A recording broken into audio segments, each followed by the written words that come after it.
Okay, it is Tuesday, July the 23rd, and it is 8:30 p.m. And welcome to week number 4. Week number 4. I told you that the quarter would move pretty fast. And with the quarter moving as fast as it is, I'm going to share a few things with you, discuss a few things with you, bring you a postscript or an update on something that has happened since a few weeks ago when I shared information with you concerning anyway, I'll come back to that in just a minute. So let's go ahead and let's get started. Let me share my screen with you. Okay. Let's go and share. Okay, I want to share this first. Okay, well, first of all, this is the information that you know about me, and I'm not going to go. This is an article, again, a video that I reminded some of you about critical thinking. A few of you have gotten hit with Grammarly checks, and I remind students that they should run all of their papers through Grammarly. I told you earlier where you could find the Grammarly account, and if you go under resources, which I'm going right now just quickly to show you, and you scroll right down, you scroll down to Grammarly. There it is. It's the third one down, and tells you about Grammarly, tells you how to create your account. Now, it tells you to be sure to sign up using your Rasmussen student email. There's a few students who didn't understand that. And then when you are registered, you want to register using your Rasmussen student email. So it says that you'll receive a confirmation email. If you're registering using the Rasmussen student email, you won't need to enter the access code. But sometimes they'll ask you, if you do, this is it. And then with Grammarly, then you can check for your online version or your plug-in version, your online version. But the key thing is that you want to be able to check for your plagiarism using that. And that's very, very important, all right? So anyway, I wanted to share that with you. So now let's move on down, and you can see that we are at week 4, which, as I said before, that once you get to week 4, if you have not previously turned in your assignments from week 1 to week 3, not unless I previously made arrangements with you. And read that is because this is equivalent midterm, the second half, weeks 4 and 6. We have 3 more left in class, just 3 more. And then here are your archive lectures. So let's take a look at your week 4 announcement. In this week, we deal with Module 4, Media Depiction of Culture and Economic Status. To prepare you, it is important to read Check the Martha Stewart Case and Race and the Media and Crime. And then the lecture. And then a discussion assignment that's due tonight, the initial post, Characteristics of Accused Criminals.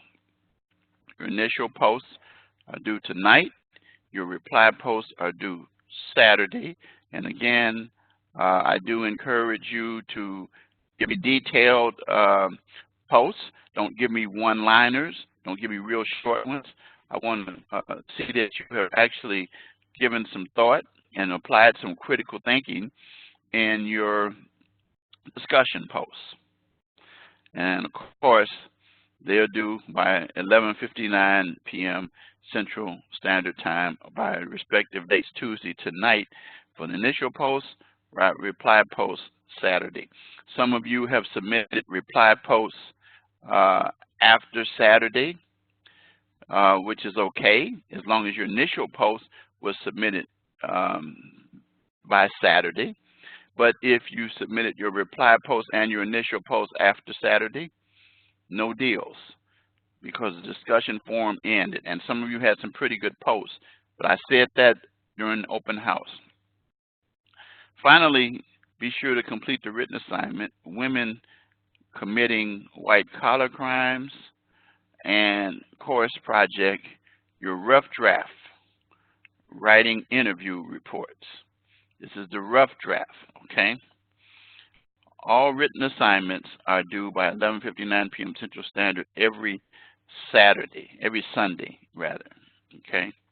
And then you know about my motto. And then let's quickly look at the course calendar. And I want to clarify something about the written project in just a few minutes. Again, this is where we are here. And then you see here that your initial post is due tonight. You see your reply post is due Saturday. Your written assignments are due Sunday, along with your key word or phrase. And then you see this. This is week 5. This is week 6 now. This is in September. Now I'm going to show you something. Or rather August, I'm sorry. I mean September. That's for the week 11 courses. So here we are this Sunday, the 28th, then the following week. Okay, and your assignments are due.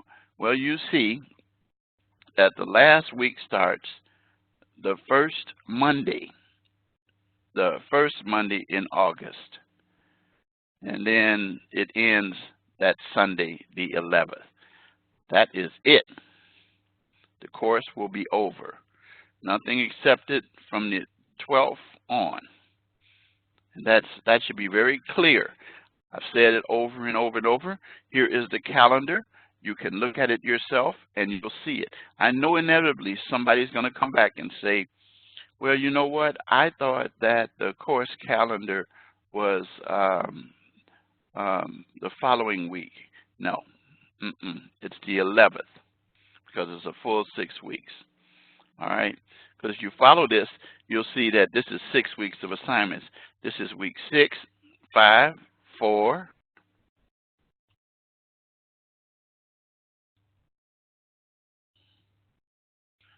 3, 2, 1. So 1, 2, 3, 4, week 5, and then the following week, week 6. So it falls right evenly. All right? So now let's go to week 4. Now, I want to click on the assignments. Martha Stewart, after reading the Martha Stewart case, you click on this. Review the media attention that relates to this case, and write a 1 to 2 page paper evaluating how the case broke the norm by publicizing a female defendant of an economic crime or a white-collar crime in this case, and address the following. Identify 3 to 4 factors that made this case newsworthy. Explain the impact of her being a female in terms of the news reporting, and then explain whether you think gender emphasis is a legitimate factor in reporting a crime. If so, yes or not. Remember, Casey Anthony case was another case that involved a high-profile female case that you had in this course as well. And then you're going to complete that assignment as well. Of course, though, you have the rubric. I always remind students, read the rubric. I can tell you don't, because of the fact that the rubric tells you exactly what you have to do. And it tells you the same thing. You'll get 40 points for identifying a minimum of 3 to 4 factors. Now, don't give them in line. Don't give them 1, 2, 3, 4. Write them, even if you write them in separate paragraphs. Write them in separate paragraphs. The point of the matter is you're going to have 3 or 4 factors that made this case newsworthy. You get 40 points for that. You'll get 50 points if you explain the impact properly and adequately. Don't just give me a brief comment or two. And whatever you do, put citations throughout the body of the paper. I've had a few students to come back and say, these were my own statements. I says, I agree with maybe it's your own statements, but you got the information from a source. What source did you use to get the information that you wrote about? That's the key. And a lot of students think that only citations go with using quotes or direct statements. No, it's ideas that you get as well. That if you look at the academic integrity video again, you'll see that. So here's 90 points, and then your regular 5 points for organization. And when I say 1 page, if it was a page, you're going to lose points for not meeting the minimum requirement. I want you to write. Don't be afraid to go over 1 page. It's okay. And then citations in the body properly. And then references, a reference page, and that your citations, if you have a reference and I don't see it as a citation, something's wrong, because that means the only reason it's a reference is because it's a source that you used in your paper, in your research, and you should have, they should match. I'm not saying that like some citations are more than one from the reference, but at least one. And then we already talked about sources like Wikipedia and so forth. All right. So now I want to talk about this project that so many of you,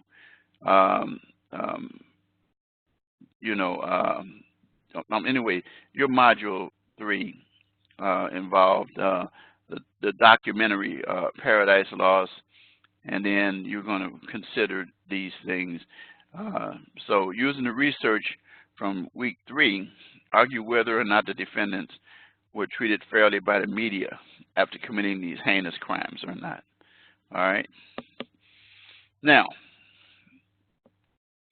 let's talk about the course project. From the beginning, the one thing that I said, starting with week 2, when I covered in week 1 the requirements, week 2 I said you're going to select your source, your PIO, and a media source, a newspaper, TV, or something along those lines, a news source, okay? And some of you have resorted to using the blogs, which is okay as long as you don't take information directly from the blogs, get some ideas about what you're using to help you. And so you had to provide that information in week 1. And I didn't want it in line, and I've already graded, and I've explained to you what some of you have done wrong. Then we deal with week 3, the assignment. The week 3 assignment was not the interview answers.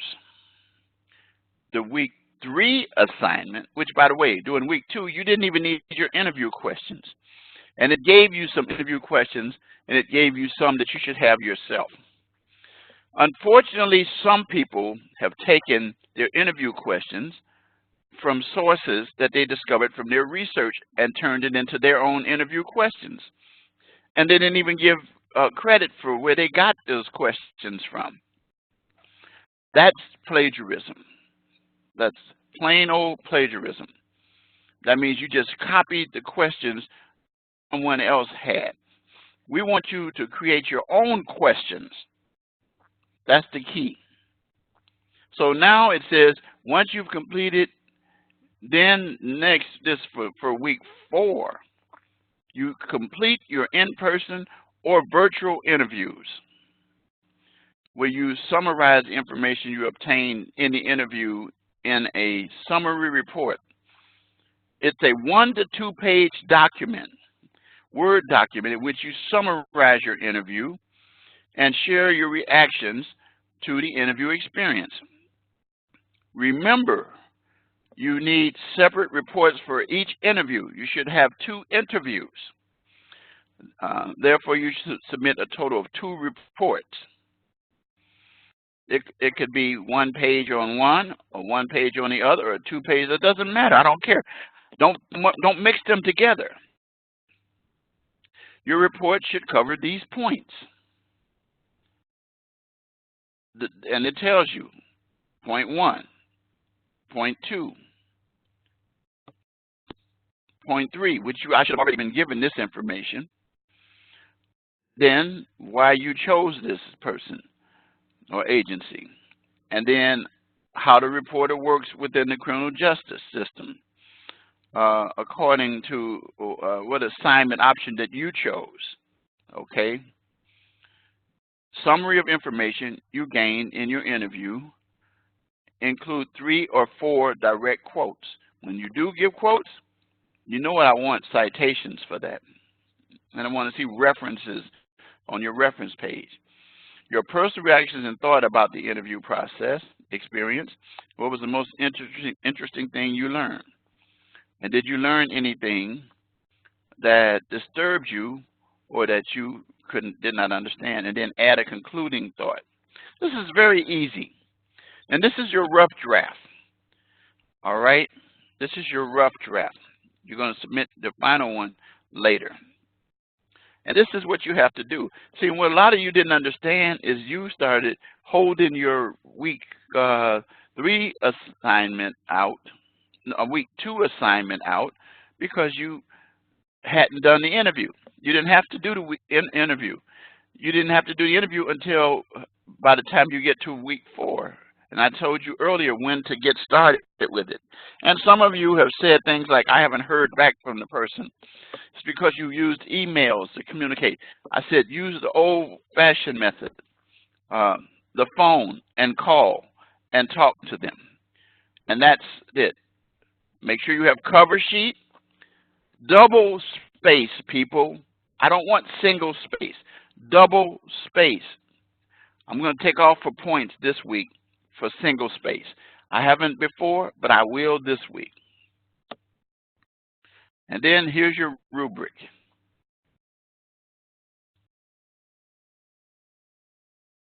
And then this is what it tells you exactly what I just talked about a few minutes ago. And this is how you get 60 points. All right? If you do the points, if you miss some of them, you won't get all of your points. Then, of course, you want to make sure. Look at the deal. It's 1 to 2 pages. 1 to 2 pages. That's not a lot. For 2, so you 1 to 2 pages. Now, remember, each report, 1 to 2 pages. Okay? Make sure we get that clear. All right? The report is 1 to 2 pages. And remember, 2 reports.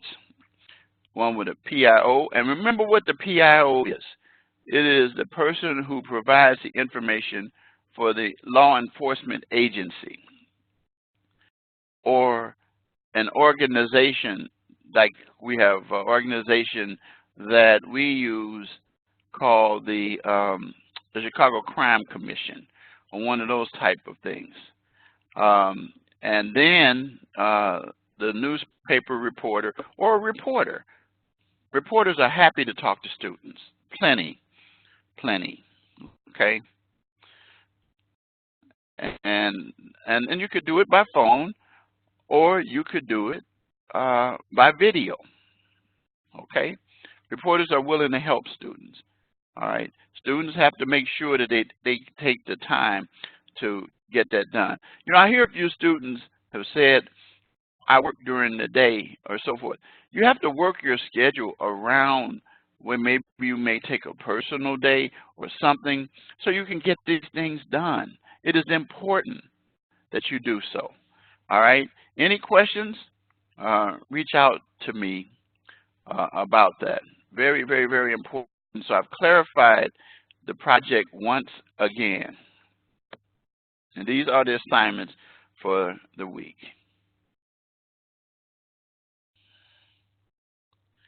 One of the things that I did want to share with you before I go to the lessons that I'm going to talk about today is this. I wanted to share this. You remember I talked about the 16 shots a few weeks ago, one of the issues that happened in Chicago. And I want to share this with you. This is what happened. The four Chicago police officers were charged with trying to cover up the Laquan McDonald shooting, the one that involved the 16 shots, and they were acquitted in a criminal case by a judge who's probably going to lose in the next election. And the public has considered this already as still a continuum of the cover-up. But what the Civilian Review Board, whatever it was called COPA, they made a decision to continue to investigate further, and the four officers were fired. And just here's a little bit of information that I'm going to show you. This is, let's get past the commercial here.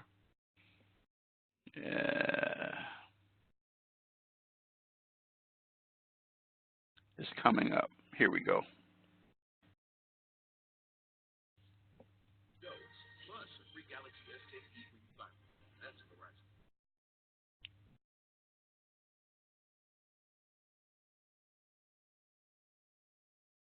In connection to the alleged cover-up of the deadly police shooting of Laquan McDonald in 2014, Sergeant Stephen Franco and officers Janet Mondragon, Daphne Sebastian, and Ricardo Fioramontes were accused of making false statements and reports about the shooting in an effort to have it deemed justified.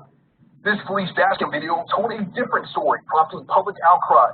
Former Chicago police officer Jason Van Dyke was convicted of second-degree murder in the killing of McDonald. He's currently serving a nearly 7-year sentence. The Chicago Fraternal Order of Police spoke out against the board's decision to fire the sergeant and 3 officers. They're calling for the board to be before them. This is a forum where justice is served. It is obvious that this police board has outserved its usefulness. Justice now! Outside police headquarters tonight, demonstrators push for more oversight of CPD. There's only one way to hold the Chicago police accountable, and it's to enact the CPAC, an all-elected Civilian Police Accountability Council that monitors police crime. It's over and over, police officers are being let off after killing black and brown people in the inner city. Okay. Okay, I just wanted to share that with you as a postscript. And what has happened is that, and we expect the Fraternal Order of Police, let me say something about many people in the African American community and the brown community as far as the way that FOP operates. And I can tell you this, I have information that many individuals who are African American and Latino say that the FOP, the way that they operate, doesn't really protect them as well as the other officers. And it's kind of like there's been a battle for years and years and years, and I'm going back to the 60s with the Chicago Police Department and the makeup of the police department. And now the police department in Chicago is starting to change. And so what is happening now is that you'll see that the media is stepping up and just sharing information that the public is demanding. It's not the media controlling it, it's the public. And so there are many things happening within the community. I shared with you an instance of what the police tried to do to me early on in my career. And I have been a spokesperson for organizations when I've seen the police operate properly and when I've seen the police operate improperly. Every time it's brought out that a police officer operates improperly, the FOP, which is like the union, pretty much comes out and speaks against the community and says the community needs to, basically what they said is the representatives of the community need to be disbanded.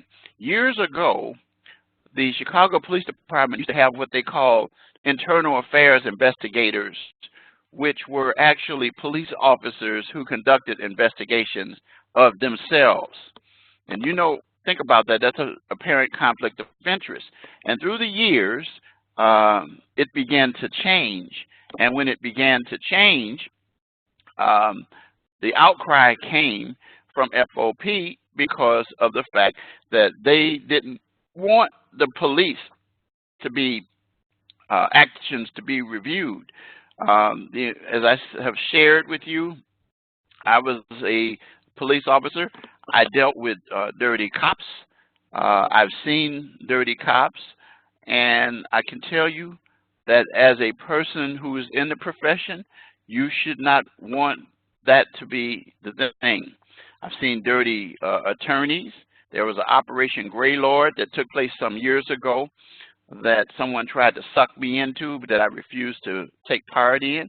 The point of the matter is ethical, professional, and educated law enforcement officers is what we need, and that it was clear the reports that were written in this Laquan McDonald case were contradicted by not the public's video, but the dash cam video of the police, which the city tried to cover up until there were FOIA, Freedom of Information Act requests made, and that's how a judge ruled that those videos should be released.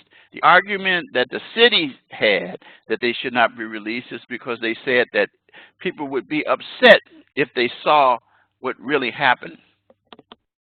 That's not a good statement, and that's why those individuals are not around. The mayor is different now, as well as the prosecutor is different now. And there's been a whole lot of other changes in Illinois. So the bottom line is that this is just a part of the fallout, so dealing with that. And then the final thing I want to comment about is I noticed that many of you, and which is fine, let me say this to you. The information that many of you guys had that you utilized to do your assignments this past week about the O.J. Simpson case, I'm not surprised to see it came out that way, because I was actually, I mean, that you got to remember, that was in 1995, okay? That was 20-something years ago, almost 24, 25 years ago.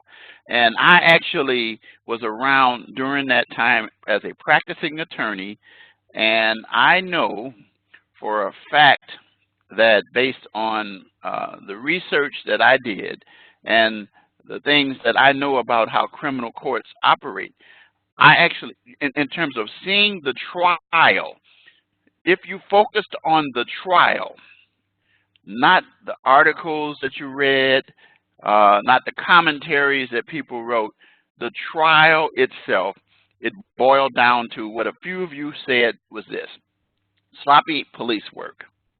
And that's what happened. There was an argument made that flows into this week's discussion that many people felt along racial lines about O.J.'s being acquitted. But you have to remember, the jury in the O.J. Simpson case was held to the same standard as any other criminal case that's being tried. Remember, as I have taught many of you previously, less than 10% of the cases that are brought in the criminal justice system go to trial. The ones that you do know that go to trial, and those that were well publicized, like I said, the most open case, because the entire O.J. Simpson case was as if the public all over the world was sitting in the courtroom. That didn't happen before. And so that gave me, as an attorney, the ability to sit without going to California, to sit in a courtroom and hear the evidence that was presented. And the mistakes that were brought out by the defense attorneys would be the same mistakes that if I was representing O.J. Simpson or any other defendant that I would put out. And the key thing, people, is when it all settles and done, is that nobody should be upset. What it amounts to is this: law enforcement has to operate in a more professional manner. The media merely brought to the public the details of what the defense brought out and the flaws of the prosecution's case. And that's not swaying a decision, unlike the Shepard case that I talked about, unlike the case that involved the young lady down in Florida. So I just wanted to say that as a postscript to it. I understand why many of you came to the conclusions, but I can tell you, as a professional myself, come on. The prosecution did a poor job in the O.J. Simpson case, and the reason why people often walk, and I said this to you as a defense attorney in all the classes I've been teaching, that when the prosecution or the law enforcement end does a terrible job, they give the prosecution a tough road to hoe, and that's really what happened there. All right, so now let's talk about this week. So the media was pretty good. The coverage was great. So let's talk about where we are this week with the Martha Stewart case, and then with race and media and crime. And we're going to talk about that in just a few minutes. All right. So let's look at media depiction and what has been the case. And I'm going to tell you this, that there is a issue that unfortunately has happened where there are many stories about individuals who commit crimes that the media will deal with constantly. So there's some questions as we start out here in this section here is it true that the media reports equally, fairly, with the same amount of coverage? Do stories about minorities committing crimes receive higher ratings? Does the media report more missing children based on race, gender, or demographics? So a report was completed by CNN, not one of the president's favorite networks, but I like what they do is because they do very good reporting, in my opinion. And they do have some political things in there, but their reporting is dead on. So it says in this report that black victims don't get the attention, and the press and the police don't care. Now, what CNN was saying kind of echoes one of the things that I, as an African-American person, can tell you that you will hear from African-American people, is that when black on black crime, for example, occurs, there is not as much media coverage than when it's black on white crime, or when it's white on black crime. And then there are many instances that this report was saying is that children who are white get more media coverage than missing children who are black. I can tell you that there is a source. You can conduct your own research, and you will discover that these lines, unfortunately,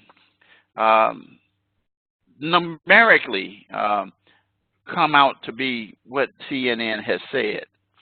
And so, and then if you're dealing with individuals who are poor who commit crimes, there's not as much media coverage involved. So the question is, if the public doesn't buy a newspaper or watch the news broadcast, then the media can't keep the high ratings. The truth of the matter is that the news is big money, because, and if you ever pay attention to your news, especially the national news, look at the sponsors that are on at that time, that during the commercials, see what kinds of things that are there. And the public will spend their monies based upon many of the commercials that are run during those news segments. So, and then stories are run over and over and over. Just reminding you, and this gets to how the media covers incidents, that when the September the 11th incident happened, I can't tell you how many times that I had to see the buildings come down. I really, you know, and it was for not days, it wasn't weeks, it was months after it happened that everybody had a chance to see it over and over and over, and people became focused on that, and that's unfortunately the way that it operates. I remember going back as a kid, and this happened in '63. I was 13, and I remember when John F. Kennedy was killed, and Lee Harvey Oswald was said to be the one who did the killing, and he was going down a hall, and a guy from Texas by the name of Jack Ruby was able to shoot Lee Harvey Oswald right there right there in the public, and they showed that over and over and over and over. I remember over and over and over seeing the depiction of when John F. Kennedy was shot, how it was played over and over and over, and visualize that. And same thing spinning ahead here, we had the same issue dealing with what happened in Parkland. We had the same thing that happened in I think it's called Bandolame in Vegas. The bottom line is that it says that many stories are in the news for long periods of time, and the public sees them, and that the public will look at these over and over and over, and what it does is it keeps the public saturated with the crime itself. So what does that bring us to in terms of those questions that I asked earlier? Hold on, don't give up on me here. I have some resources that I've been able to find that gave me things like more detail about some of the things that if you clicked on, you will look at. For example, the question about gender and demographics as a factor when the media considers whether or not a story is newsworthy. And so looking at the case study titled Genders in Crime, which just for a second here, just a second, just a little small part of this. And just see this. I'm not going to go down and read the whole thing, but when I was looking at this, it says this content analysis tested the chivalry hypothesis in a 6-month crime reporting in a local newspaper. The chivalry hypothesis posits that female criminals receive more lenient treatment in the system and in news coverage than male counterparts. And the study found partial support for the chivalry hypothesis and prompts a more nuanced formation of the hypotheses, here termed patriarchal chivalry.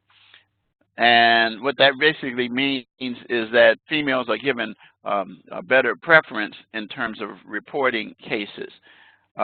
Study also produced evidence that news coverage is harsher when men and women collaborate in crime than when men and women act independently.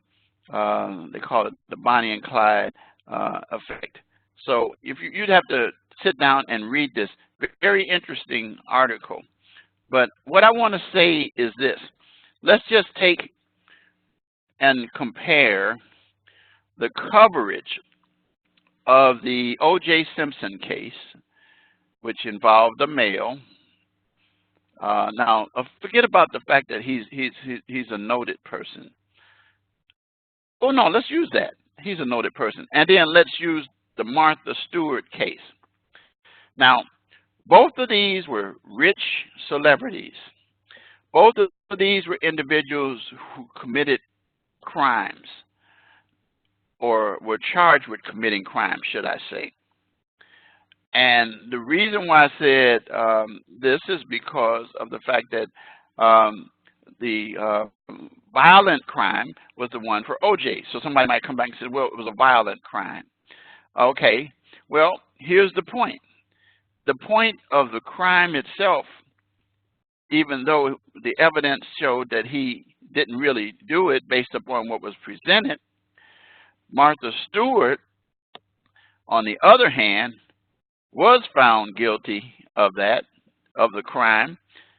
Forget about the fact that it was an economic crime, which, by the way, you should be aware of the fact that economic crimes affect everybody across the board in terms of purchases and so forth. And, you know, so hers involved insider trading, which I'm not going to get into the details of it. But the point of the matter is that who came out a hero at the end of each of these cases? O.J. was done toast. Martha Stewart is the opposite. So that's one of the points that I'm trying to bring to your attention and see how the view of it. Is it because of the media coverage, or is it just because of the way that people in the country feel about individuals who commit offenses based upon their race or their sex? I'm just asking. I'm not answering. And so it talks about the fact that I represented some people who committed what we call white-collar crimes. White-collar crimes are crimes that involve dealing with fraud, money. Like, for example, the Jeffrey Skilling,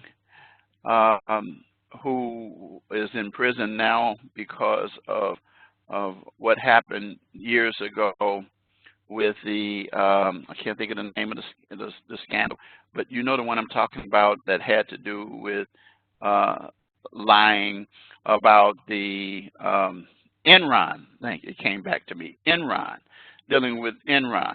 And then you look at the situation that occurs over and over and over where you find that there's money involved, and you have individuals, for example, like, okay, you have, okay, let's use Bill Cosby as an example.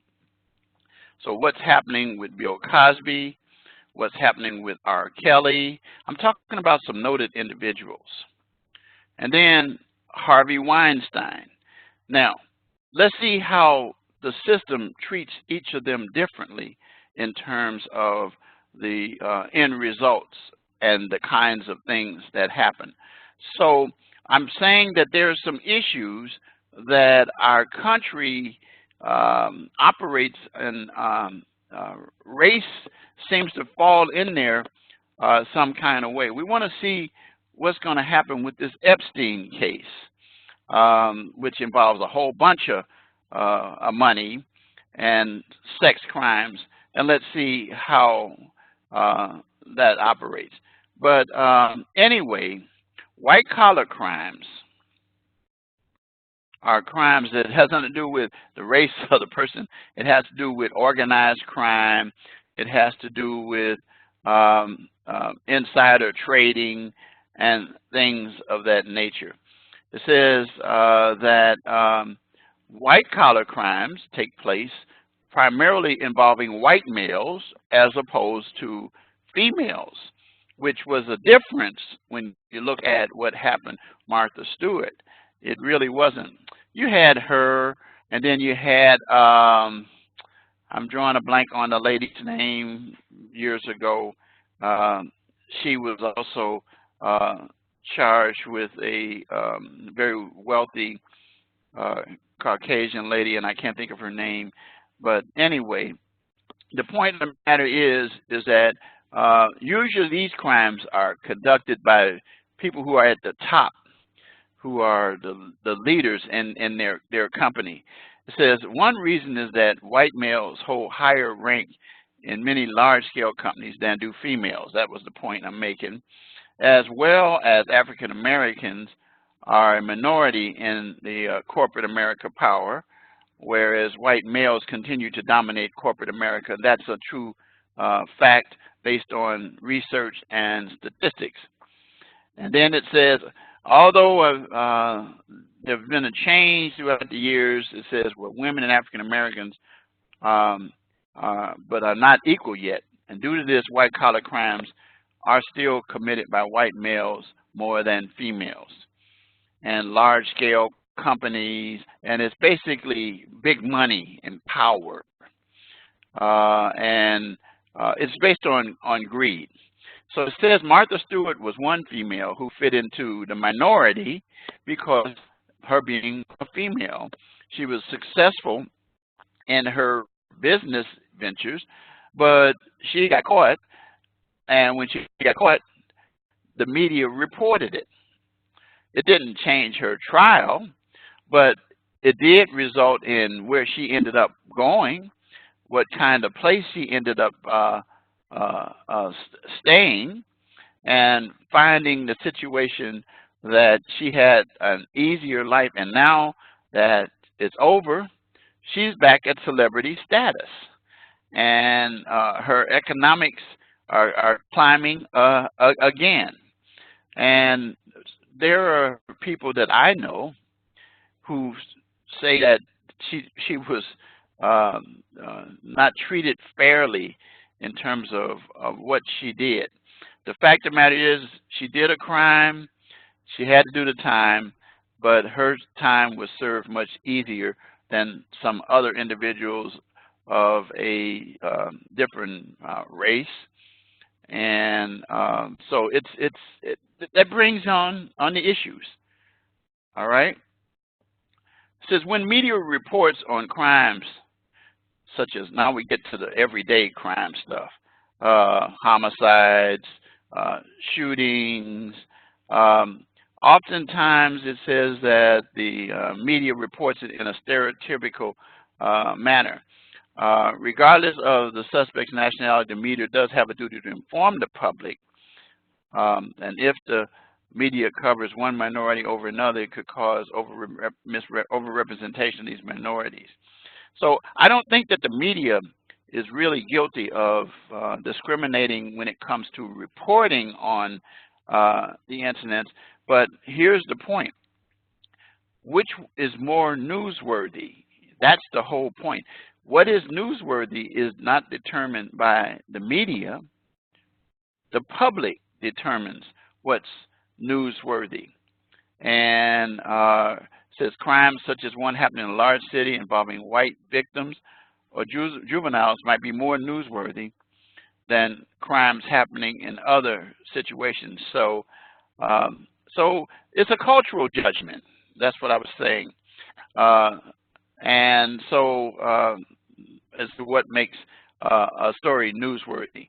But when you look at the cultural aspects of it, that is, how should I put it, looked at also by the numbers, the ratings that are received for these news stories that are reported.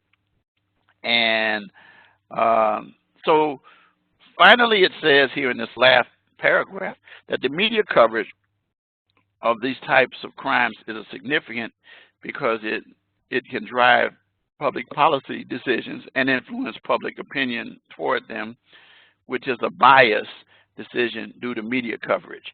So the media coverage oftentimes may sway an individual. That's kind of the argument that what some people were trying to say last week when they were commenting about the media input for the O.J. Simpson case, which, as I already said, I don't think that's true. On its face, it might appear to be that way, and there may have been some aspect of it, or let me just go on and say it this way, is that the media has a responsibility to report, but then the public has the responsibility to listen very carefully to responsible news reporting agencies.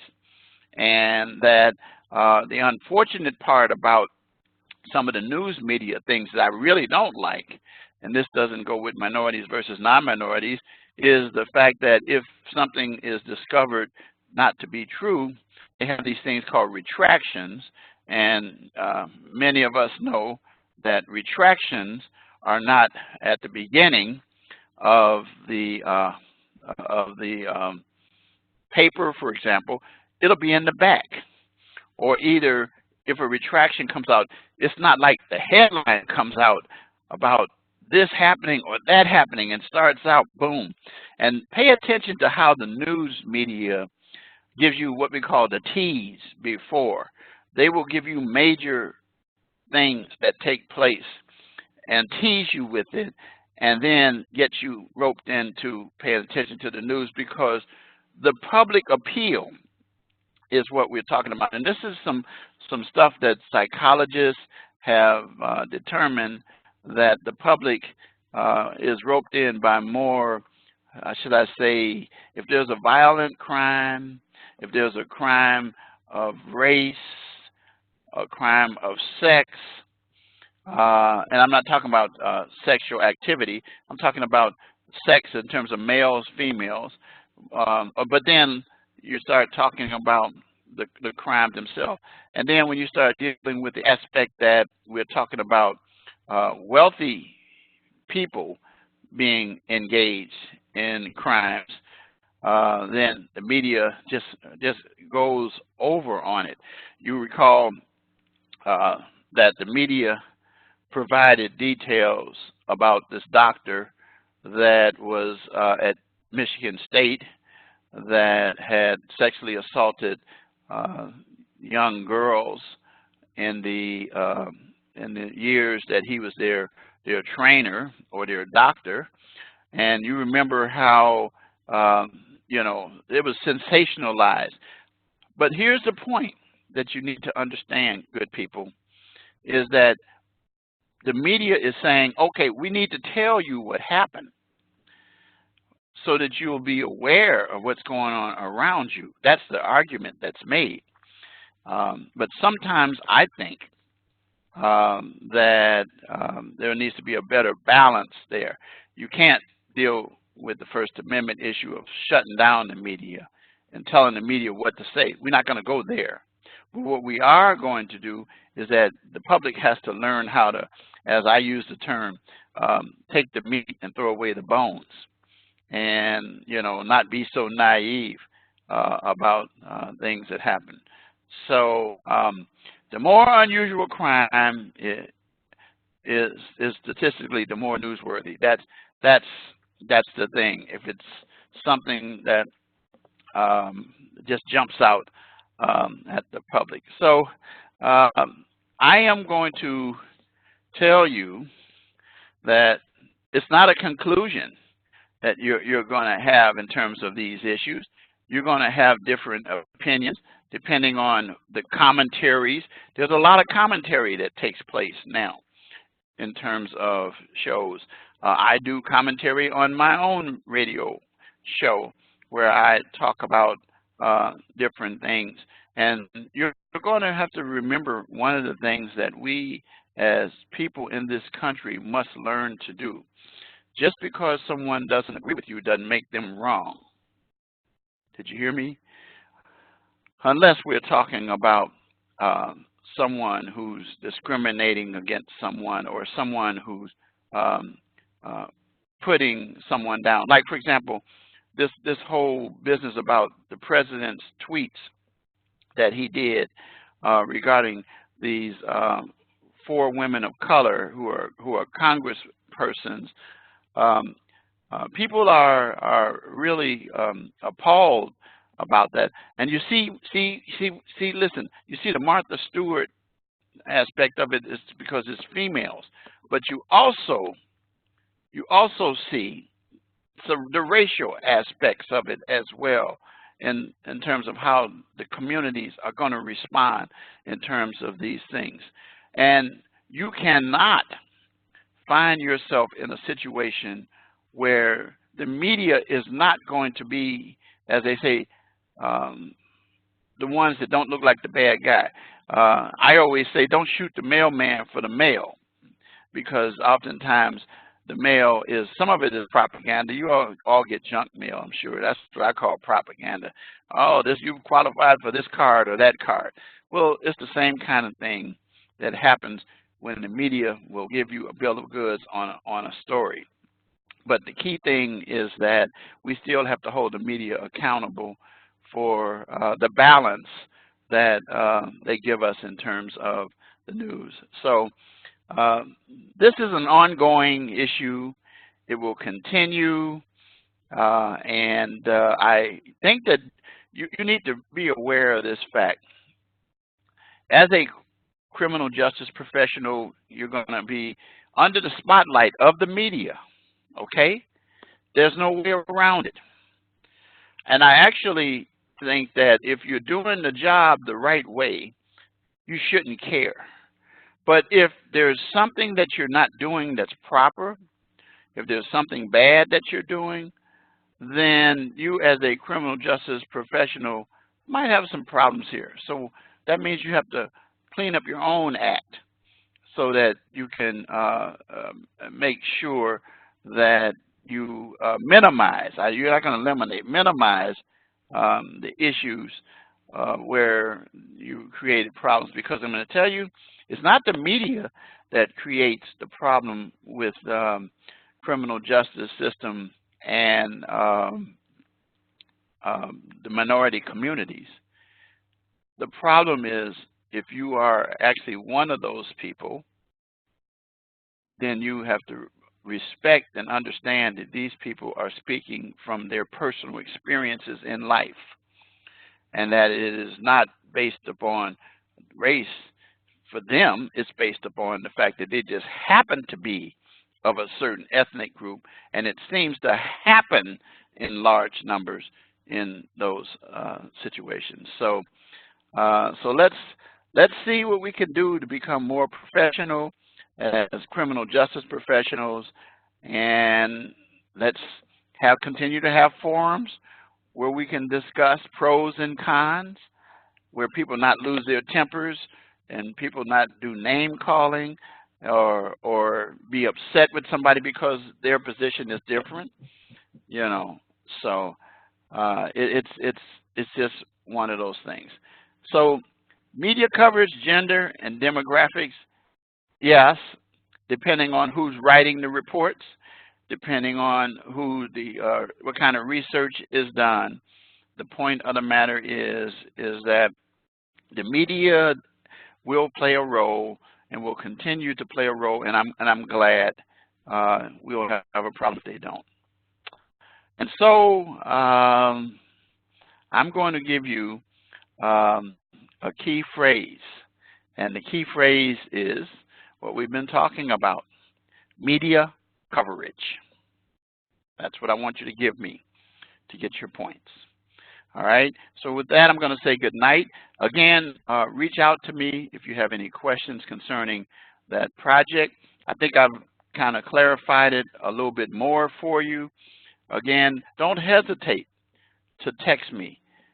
When you do text me, let me know your name, let me know what class it is, and give me as much information about what you need as possible. And don't be surprised when you text me that I'll call you back.